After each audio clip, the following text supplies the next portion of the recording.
Hey, what's up? Tell you know what's a good idea? What's that? 40's. Yes.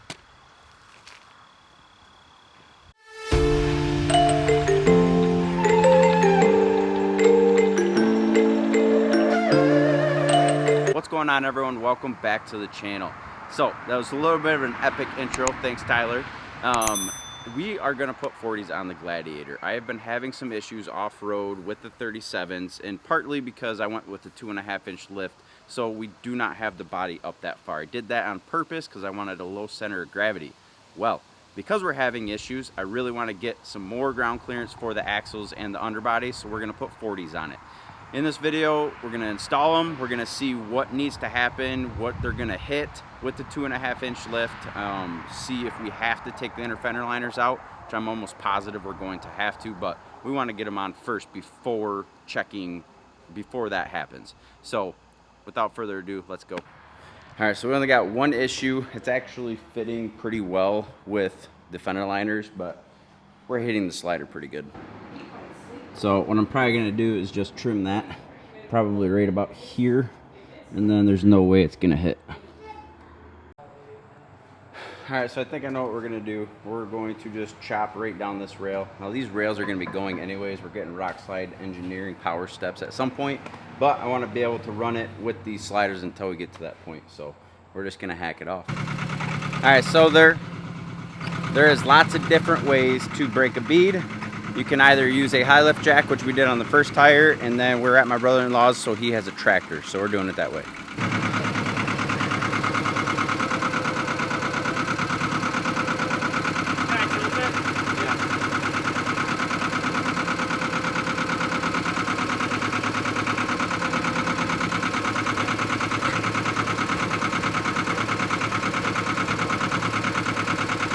Gotta get your heel or something on.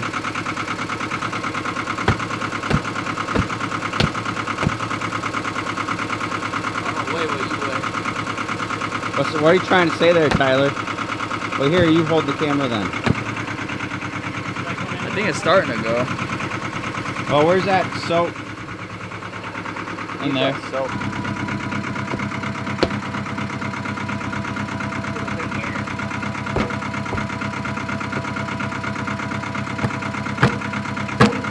Yeah, it needs to.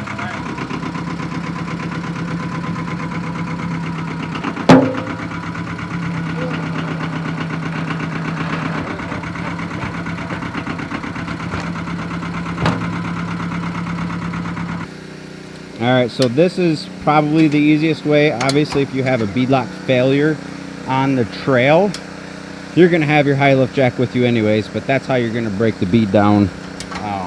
It's a lot easier. We were trying to use the bucket because obviously we thought it would be quicker, but I was too worried about this corner piece piercing the sidewall, and I've already got them sold. So, got it, Tyler? No. He's not heavy enough, folks. He weighs like 145 pounds. 170 now. Oh, 170. Man, he's coming up in the world. Alright, so one thing to think about when you're doing this, because, I mean, obviously if you have used beadlocks, you more than likely have been in the mud, unless you're a pavement princess. But anyways, make sure that you put the valve stem back in, especially if you have the sensors. Just a word of advice.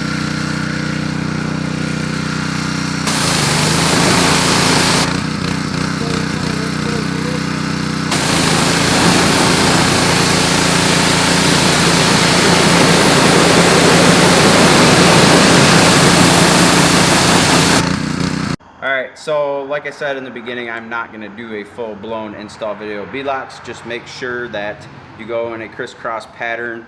The guy that actually put my 37s on did not go in a crisscross pattern. We had a hell of a time getting these tires to stay balanced. So hopefully with us doing it correctly, that it's going to work. I think these are final torque is 18 all the way around. It takes a while, but at least you know when it's done that you got peace of mind.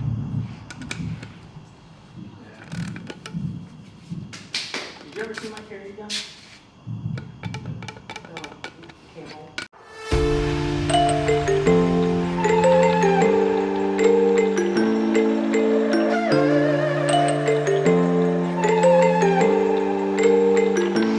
Don't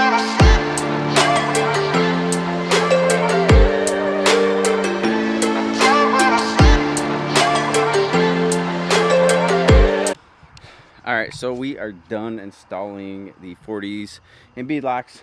It definitely takes a lot longer than I thought I was going to, so I would just recommend paying somebody to do it. What do you think, Tyler? Yeah, no, they were not fun. 40s weigh a lot, and you know what? Regardless, we got it done. That's what matters, and it looks absolutely badass. We did have to trim, like I showed, we had to trim the rock sliders. We'll see if when we get it off-road, if it's enough. I do think that I'm gonna have to end up pulling out the fenders, or the inner fender liner, but I've got to get the chop kit first, and then we'll do the chop kit and see how much more room we got. But we're gonna go get it out on my brother-in-law's trailer real quick and see if anything hits. And yeah, let's go wheel.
Whoop, hang on. Look there. Right there, you're rubbing What am I rubbing on? on the inner fender. Yeah, it's liner. Barely even flex. Well, yeah, you got 40s on with a 2-inch lip. What do you think? What we've been saying the last 6 hours. Oh, your fender's gonna go bye-bye. Yeah. You Good. spin that tire, that fender's coming on. Yeah, The whole fender, not just the liner, the fender. It's pulling it right now. Is it still a lease? Don't break it. Cut that from the YouTube vid. It's still a lease. Leave it. But you can, she goes do a little work. Come from here.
Alright, good morning everyone. It is the following day. I ended up running out of time to finish the video last night, so I think this morning we are going to go take the truck for a ride.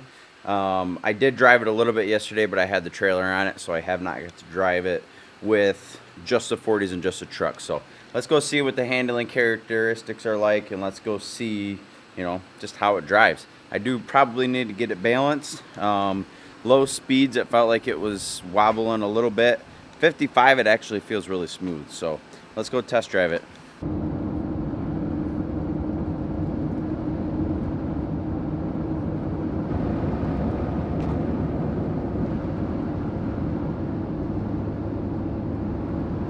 as we're driving down the road, I'm actually quite impressed with how this thing drives, and I have not balanced the tires yet. So it does have a little bit of a wobble, so we'll go have Gas Pedal Customs balance these out and see if that makes a difference. But I'm actually quite impressed with how it drives with 40-inch tires on it.